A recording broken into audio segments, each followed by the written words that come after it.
So guys, the season is nearly upon us, and what we're going to do today is we're going to preview our new season, and we have Andy Mitten, a respected Manchester United journalist and United We Stand creator, with us online. Before we talk about the actual season, we're going to chat a little bit about the pre-season. So Andy, hello, good morning, how are you? Good morning from Stockholm. I've been here for the Manchester United friendly. Brilliant, brilliant. Tell me, you've been with Manchester United for the whole of the pre-season. So can you give us your thoughts on how you think the pre-season has gone for us? I was in Japan, in Yokohama and Osaka, and also in Hong Kong, and I've come over to Sweden as well. How's it gone? Well, if you look at the results, it hasn't gone so well because United haven't been winning matches, drawn, they've lost games. But I don't think that causes too much concern to David Moyes and his new staff and even the players. Pre-season's always been about building up core fitness, for new players getting to know each other. And this year, for the new manager to get to know his players and the staff that the manager's brought in, Steve Brown, Jimmy Lunsden, Chris Woods, they're getting to know players, for many of them, who have only ever known working with Sir Alex Ferguson. And of course, there's a change in the top off the field as well. Ed Woodward's now in charge. He's been charged with bringing new players into Manchester United. So a lot of changes. I've seen close at hand how people seem to be settling in, and I would view it positively from that side. David Moyes has looked comfortable with his players. He's working them hard. He's given them double training sessions, which they're not used to. Comfortable with the media as well, although I sense he's getting a bit tired of being asked about Wayne Rooney and Cesc Fabregas. And United have got better week on week. Now, I've come back from Japan feeling quite optimistic about the season ahead.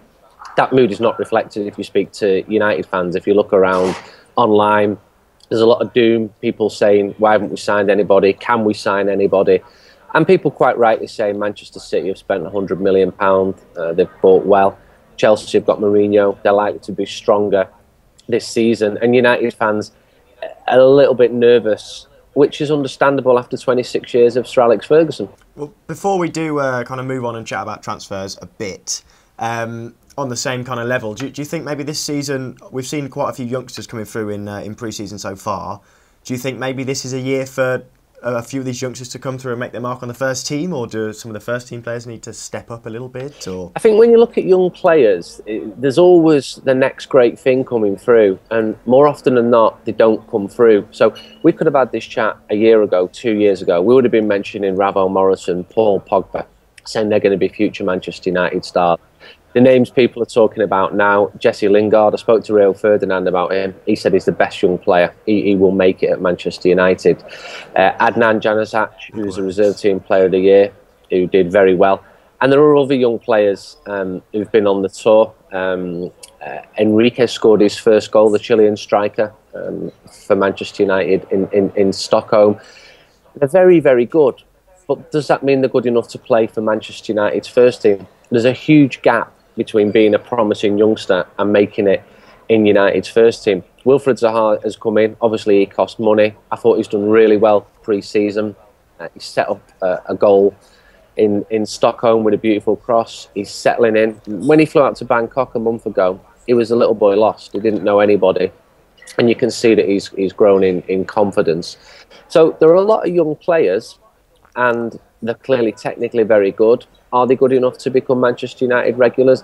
I can't answer that question. You know, I'm optimistic about them. I'm optimistic when I speak to other people about them, people who work with them every single day. But do I think Zaha's going to be playing every single week? Probably not. All right, well, let's turn our attention to the league. As we all know, we've got a very difficult start. How do you see those first 5 games going? Well, apart from Palace at home, each is going to be a big test. Big test.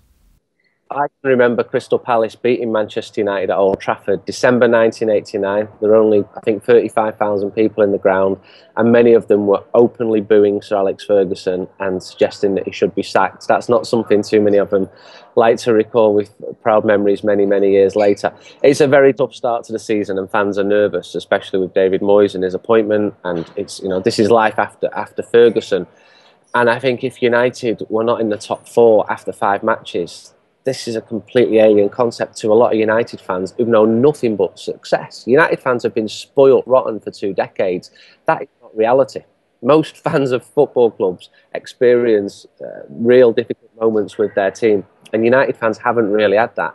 People talk about 2005 as being a terrible year because United finished third, lost the FA Cup final, got knocked out of Europe. And that's about as bad as it has been in the last 2 decades. I don't think United has become a bad team. The team won the league by a distance. All of those players are still there. Okay, Rooney might move on. Players have come back from injuries. Players are more experienced. Look at David De Gea.